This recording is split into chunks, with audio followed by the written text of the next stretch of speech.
Hey guys, this is Alexis from Linbay team.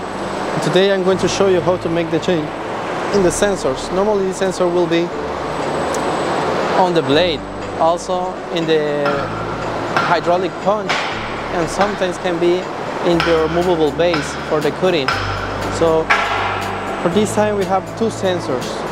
First, this sensor normally will be connected to the cabinet that is close to the blade. So with these two sensors, we only need to find the connection that we already have with the other cable that goes to the cabinet. After we saw the cable, right here I have the connection right here. We need to disconnect the old one. First we need to know which one is broken. How to tell which one is broken? When you can put a piece of metal here and you cannot see the LED, the right LED, that means that our sensor is not working good, so you need to change it. After you make the change, you will see the red line, the red LED right here. So right here I have 4 cables. Why 4 cables? Our sensor will have only 3 cables. What's going to happen in this case?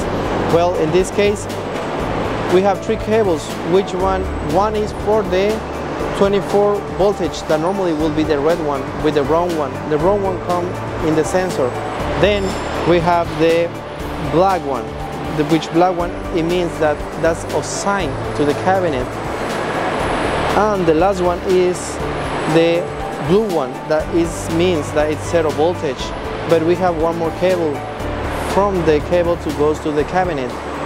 What's going to happen to this cable? Well, this cable will be connected directly to the cabinet, so you only need to fix it like this. Before you make the change, you can also take a photo and you can make sure that you're making the right connection. So after you make the connection, you can start testing again, or you can just take a piece of metal and try to see if you can see the LED, the red LED. After you fix this problem, you can go to the blade or the hydraulic punch and fix it. So that's all for today, and I'm going to show you how to make this change.